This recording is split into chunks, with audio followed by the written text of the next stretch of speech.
Assalamualaikum warahmatullahi wabarakatuh. Hamdan syukranillah amma ba' puji syukur atas nama Allah subhanahu wa ta'ala. Semoga yang menyaksikan video kami ini dalam lindungan Allah subhanahu wa ta'ala.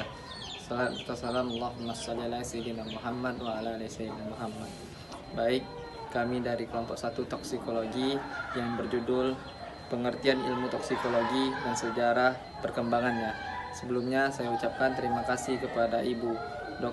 APT Mira Febriana MSc yang telah memberikan kesempatan untuk kelompok kami mempresentasikan PPT kami. Sebelumnya saya ingin memperkenalkan anggota kelompok saya. Yang pertama ada Asih Ayuni, ada Cintia Purnamasari, ada Hana Sajida, ada Muhairani Azmi, ada Rani Mulyani, ada Serli Gustanti Putri, dan ada Wilda Sulfiana. Baik, silakan menyaksikan videonya. Pengertian toksikologi.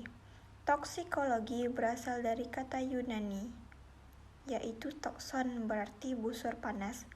Kemudian ditranskripsikan ke dalam bahasa Latin menjadi toxikum, yang berarti racun panah itu. Jadi, toksikum diartikan sebagai racun atau beracun. Jadi, toksikologi adalah ilmu pengetahuan mengenai kerja senyawa kimia yang merugikan organisme hidup. Toksikologi merupakan cabang dari farmakologi yang didefinisikan sebagai ilmu pengetahuan tentang interaksi antara senyawa kimia dengan organisme hidup. Nah, maka farmakologi ini tidak terbatas pada penyelidikan senyawa kimia, tetapi mencakup semua senyawa yang aktif secara biologisnya, seperti racun, inseksida, pestisida, kosmetika, dan komponen lainnya, seperti vitamin, asam amino, zat pewarna, bahan pengikat, dan bahan pengawet, sejauh mereka digunakan dengan cara atau pada dosis yang tidak fisiologis. Baiklah, selanjutnya saya akan menjelaskan tentang toksikologi dan racun. Yang pertama itu ada toksikologi. Toksikologi adalah studi mengenai efek-efek yang tidak diinginkan atau adverse effect dari zat-zat kimia terhadap organisme hidup. Yang kedua itu ada toksisitas.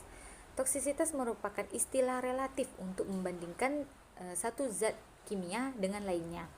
Toksisitas akut relatif mudah untuk diukur. Efek racun pada toksisitas akut cukup tinggi pada tingkat fungsi tubuh, bersifat jelas dan cukup konsisten di individu dan spesies. Dan yang ketiga itu di beberapa tingkat hampir semuanya beracun. Dan perbedaan antara beracun dan non beracun adalah pada masalah derajat toksisitasnya. Selanjutnya yang kedua yaitu sejarah dan perkembangan toksikologi. Toksikologi sudah ada sejak zaman dahulu pada masa awal kehidupan manusia. Toksik atau racun pada zaman dahulu meliputi racun dari hewan dan ekstrak tanaman yang digunakan untuk berburu, perang, ataupun pembunuhan. Dapat dikatakan bahwa manusia prasejarah telah memahami racun dan dampaknya. Paracelsus, ia sering dianggap sebagai bapak toksikologi. Ia toksikolog besar yang pertama kali meletakkan konsep dasar dari toksikologi. Dalam postulatnya menyatakan semua zat adalah racun dan tidak ada yang tidak beracun. Hanya dosis yang membuatnya menjadi tidak beracun. Pernyataan ini menjadi dasar bagi konsep hubungan dosis reseptor dan indeks tetapi yang berkembang di kemudian hari. Matthew Joseph Bonaventura Orfila dikenal sebagai bapak toksikologi modern. Ia adalah orang Spanyol yang terlahir di Pulau Minorca, yang hidup antara tahun 1787 sampai tahun 1853. Pada awal karirnya, ia mempelajari kimia dan matematika dan selanjutnya mempelajari ilmu kedokteran di Paris. Dalam tulisannya, mengembangkan hubungan sistematik antara suatu informasi kimia dan biologi tentang racun. Dia adalah orang pertama yang menjelaskan nilai pentingnya analisis kimia guna membuktikan bahwa simptomatologi yang ada berkaitan dengan adanya zat kimia tertentu di dalam badan. Ia dikatakan sebagai bapak toksikologi modern dikarenakan minatnya terpusat pada efek berbahayanya zat kimia. Ia merupakan pengarang buku pertama yang sepenuhnya mencurahkan perhatian terhadap penelitian efek berbahaya zat kimia pada tahun 1815. Ia juga memperkenalkan metodologi kuantitatif ke dalam studi aksi zat kimia pada hewan, dan juga ia merupakan orang pertama yang menjelaskan nilai pentingnya analisis kimia guna membuktikan bahwa simptomatologi yang ada berkaitan dengan adanya zat kimia tertentu dalam badan. Selanjutnya, klasifikasi toksin atau racun. Racun dapat diklasifikasikan berdasarkan atas berbagai hal seperti sumber, sifat kimiawi dan fisikanya, bagaimana dan kapan terbentuknya, efek terhadap kesehatan, kerusakan organ, dan hidup atau tidaknya racun tersebut. Yang pertama itu ada klasifikasi berdasarkan sumber. Ada sumber alami atau buatan, sumber berbentuk titik, area, dan bergerak, sumber domestik, komersial, dan industri. Yang kedua ada klasifikasi berdasarkan wujud. Yaitu ada wujud pencemar, padat, cair, gas, ukuran pencemar, densitas, serta komposisi. Yang ketiga ada klasifikasi berdasarkan sifat fisika dan kimia, korosif, radioaktif, evaporatif, eksplosif, reaktif. Yang keempat ada klasifikasi atas dasar terbentuknya pencemar atau xenobiotik. Yang A, pencemar yang terbentuk dan keluar dari sumber disebut pencemar primer. Yang B, pencemar yang sudah bereaksi di lingkungan disebut pencemar sekunder. Yang C, pencemar sekunder yang bereaksi menjadi pencemar tersier. Yang kelima, itu ada klasifikasi atas efek kesehatan.